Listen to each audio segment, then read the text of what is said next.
Hello guys, myself Prasant Kumar, working as assistant professor in Government Engineering College Bikaner in the Department of Information Technology. So today we are going to discuss about the recursion in the C programming. So we'll discuss many things about the recursion, like what is recursion, what is the use of recursion, and how to use the recursion. Yeah. So let us start with the definition and important points. So basically, what is a recursion? So recursion is nothing but when a function calls a copy of itself in order to work on smaller problems or small problems. In data structure, we'll be studying many kind of data structures. Later part, in computer science or information technology, students are studying later. But now understand this, like I have already given you lecture regarding functions. So when we are calling a function or a copy of function is called, when I'm calling a function, same function inside the function, a function calling itself is known as recursion. So it can be a direct recursion or indirect recursion. Later on we will discuss about it.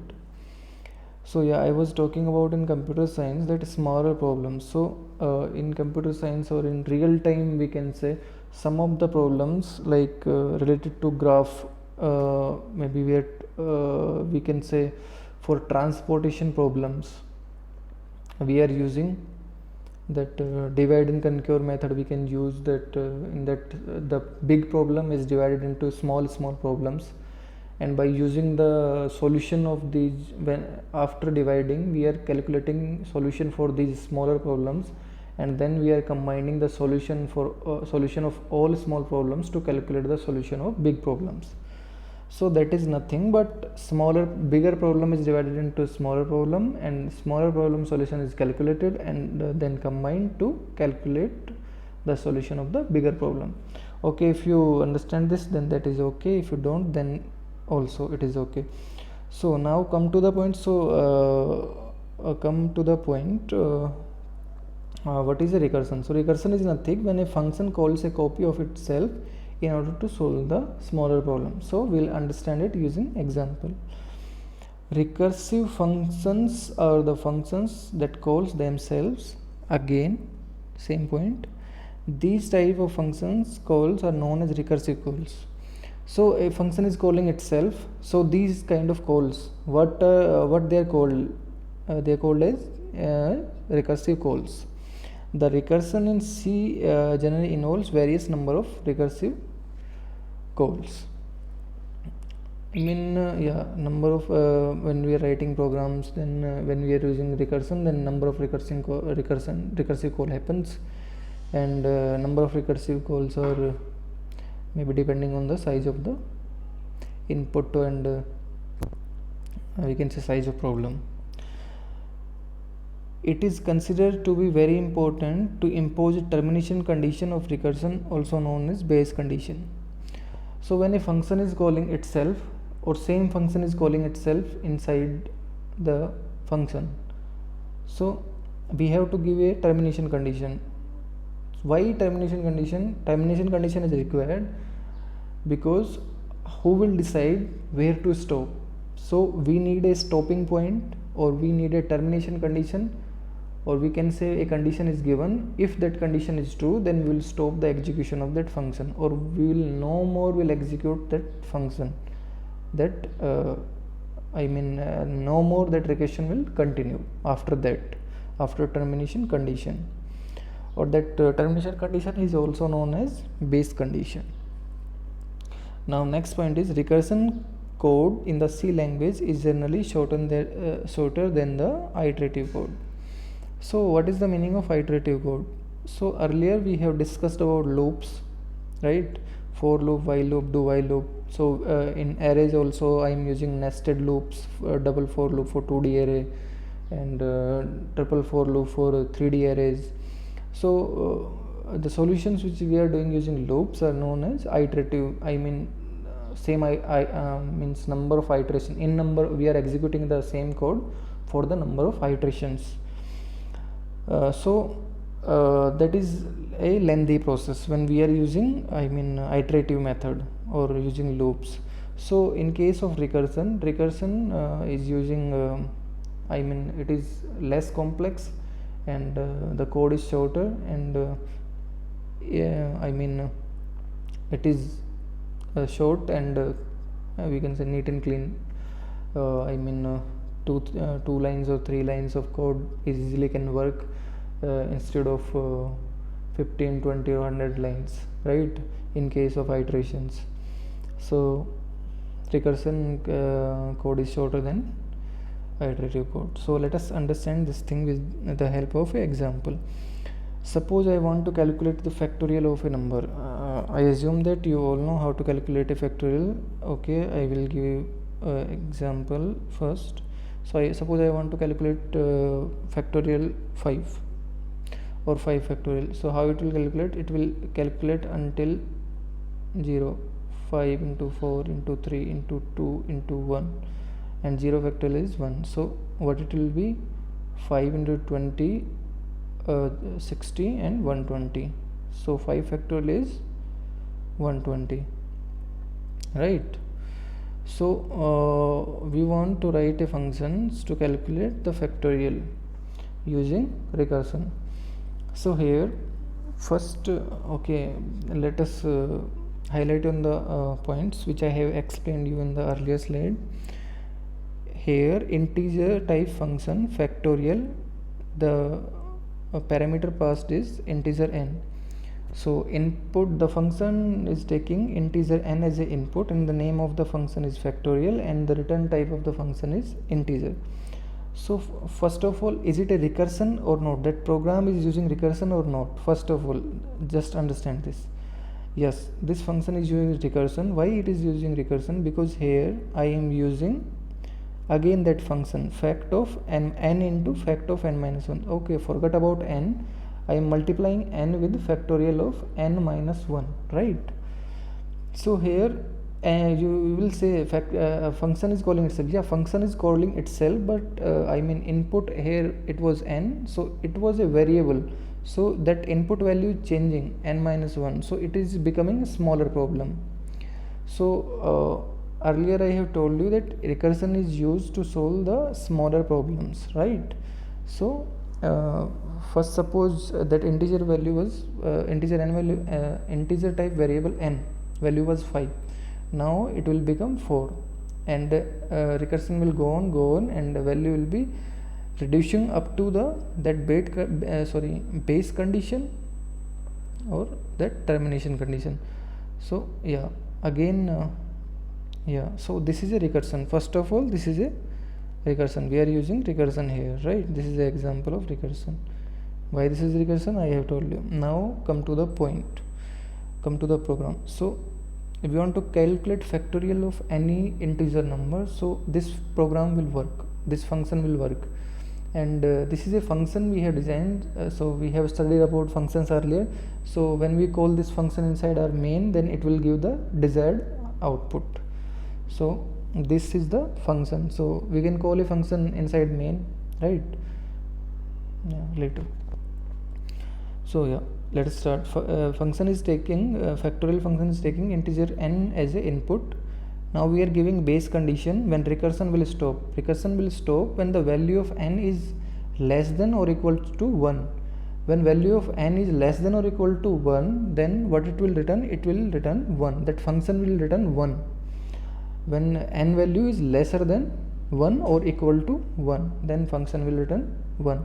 Else what will do? Will do n multiplied by factorial of n minus 1.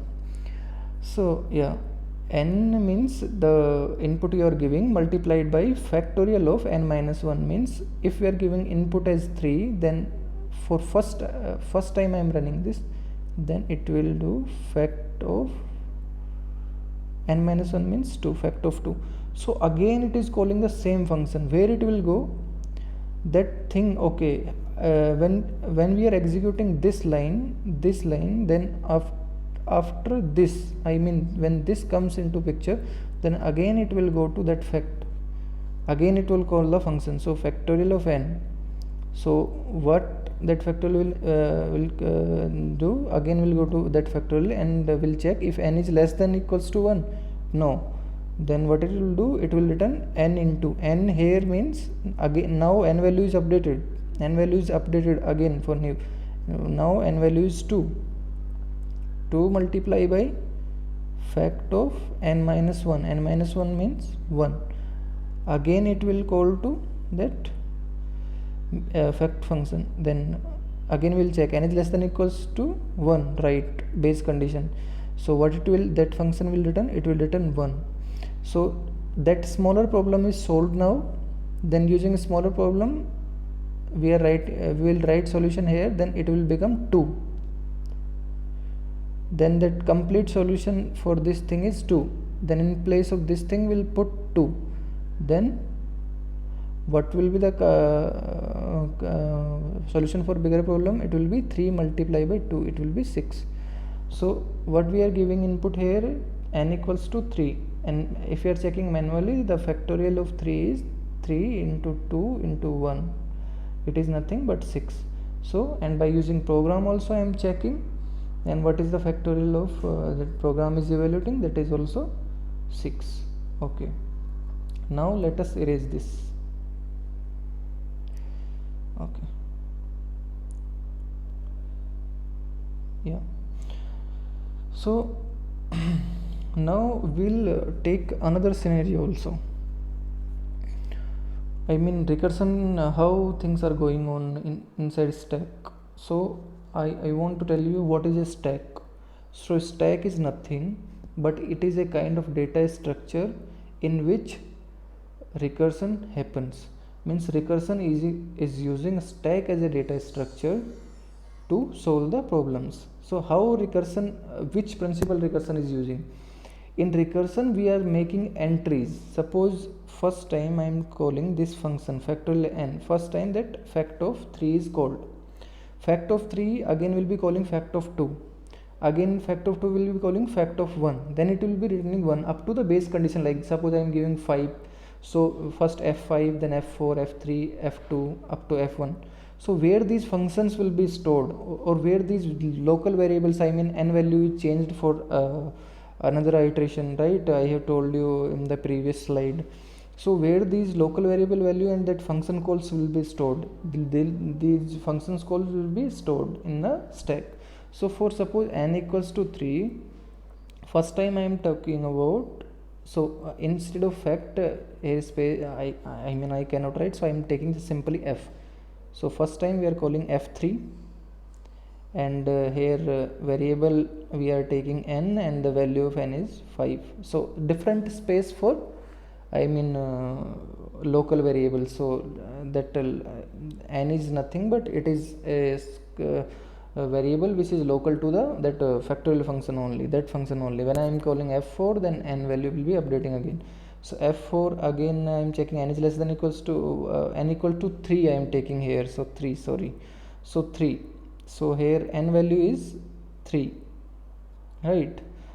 Again that 3 multiplied by f3, right? Here we can write, okay, let us erase this. So yeah, 3 multiplied by f3. Again we are calling that function, again it will go to that, again that main, I mean the return to the same function. So then in now input value will be, because I am using fact n minus 1, so here initially it was f3. Okay, it is becoming complex now. Again erase this. So I am making videos in the mobile, that's why it is hard to write. Yeah, let us understand this. So yeah, first time what we are calling, we are taking variable n and f3. First time suppose n value is 3, f3 is called, right? Next time what it will do, it will do uh, uh, yeah, n is less than equals to 1, no, then else part n multiply by factor of n minus 1. So 3 multiplied by f of 2, right?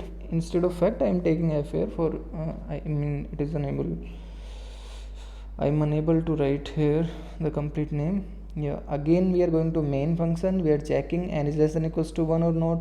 No, then what will be the output? So it will be f1, yeah, f1. So again it will be calling the main, yeah, again then n is less than equals to 1, yeah, right, it will return 1. So stack will be up to the base condition, so it will be storing the function values, it will be storing f3, f2, f1, and local variables also. Local, what is the local variable here? Only one variable here, input number is n. So it will be storing the variables n value different n, means for this entry n is different, for this entry n is different, for this entry suppose n is different. So here is the termination condition. After that smaller problem, I mean when we are reaching base condition, value is returned here 1, that 1 will go to that f1, then result for this that I mean that column will be 2. And I mean yeah, one more thing, when we are returning 1, then we are empty, then we will empty this column, and the first result will go to the previous one, I mean f1, and then will empty the column. And now again that 2 multiplied by 1, when moving the result here 2, and then we are erasing the result, then what it will become? It will become 6. We are giving 6 here to f3, and what we will do, it will erase this result. And after that we will see f3 is also completed, then we will erase this thing also. So I mean these boxes, I mean first we are storing f3, then 3 into f2, I mean we are using local variable, storing again I mean local variables of individual functions like f3, f2 and f1. So for storing these values or storing functions, we are using stack data structure here. So stack works on the principle first in last out, or we can say last in first out. Yeah, sorry, stack is working on the principle last in first out. What is the meaning of last in first out? So suppose we have stack, or we have a book upon which another book, and then another. So how we'll remove? We'll first remove the top book, then again top minus 1, then again third one, like this. So stack works on a principle like last evaluated value will be popped first, means will be out first. So here you can understand like this. I have popped out that or removed or erased this column first, then we move to the previous, then erase this, and then this. So the value which entered last will be erased first. So stack works on that principle. Okay, now I hope you have you understand all these scenarios. So stack is used for recursion. So how these values are calculated, I have told you. So what we are doing, so fact 3 is converted into fact 2, then fact 1. So we are converting the bigger problem into smaller, and the use of recursion is smaller problem solution is combinedly converted to calculate the bigger problem solution. And how to detect is a recursion or not, because same function is calling itself, so it is a recursion. So indirect recursion also can happen. I will give the example in the next slides. So one more thing, I have explained you about the stack, that's why I have explained you about the stack. So in stack we are making entries, right? Now try to understand this example also. We are using a factorial function here, same function we are using, but here I am giving termination condition as different condition. So earlier we were giving condition like when n is less than equals to 1, then we are returning 1. But in this case, what I am doing, I am saying if n equals to 100, then only return, else n into fact of n. So suppose I am taking suppose I am taking a value n equals to 5 for example, or suppose same value, for same value we'll think for 3. So for 3, first f3 we have called in recursion, then f2, n multiplied by f2. Okay, leave it, just try to remember the function calls in stack entries. So f1, f2, f1, then it will go for f0, then f minus 1, and it will be checking 3 is 3 equals to 100, no, 2 equals to 100, no, 1 equals to 100, no. N value will be reducing again and again, and we are going that again and again to the same function. Recursion is happening, but in stack entries f3, f2, f1, okay, and so on, it will be going on. And we know n minus 1 we are using, it will always go into the negative. After f0 it will go to -1, -2, -3. So when again and again we are checking for the base condition, it will never reach for that n equals to 100, because it's again and again it is going for one more negative point. So it will never reach for that. It will never the n value will never reach 100. So if that base condition will not reach, so there will be no termination, and what will happen? So stack overflow happens, means complete stack or complete memory or stack memory we are using in that will be completely full, and that will overflow, and it will give a stack overflow error. The program will give a stack overflow error. So these kind of problems also can occur in the recursion if we are not giving the termination condition right, we are not giving the right termination condition, or we can say that our logic is not perfect, or we can say base condition is not correct. After all, we can say that base condition we are not giving correctly, then these kind of things or stack overflow problem can occur. Okay, now we have talked about earlier recursions, right? In earlier recursions, that program. What is that program? In that program, factorial function is used, and same function is used inside that function only. So that is direct recursion. That is called as direct recursion, right? So this is called as direct recursion. So I just want to tell what is a indirect recursion. So now we'll understand it by example. Suppose we are writing a function. The function name is indirect recursion function 1, and some code is here, okay, and we are calling that same function, that different function, indirect recursion function 2.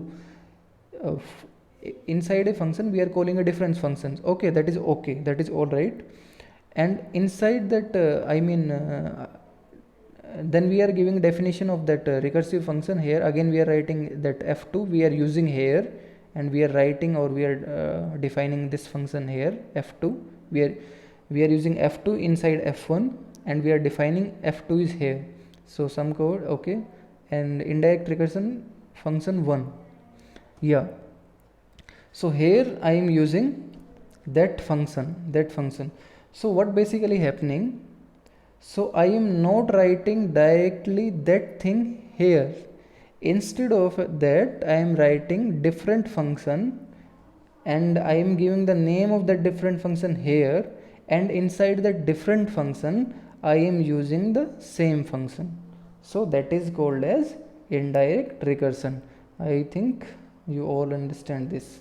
So indirectly I am using the function Indirectly I am using the same function with the help of another function, so that thing is called as indirect recursion. So now let us discuss about disadvantage and sorry, here it is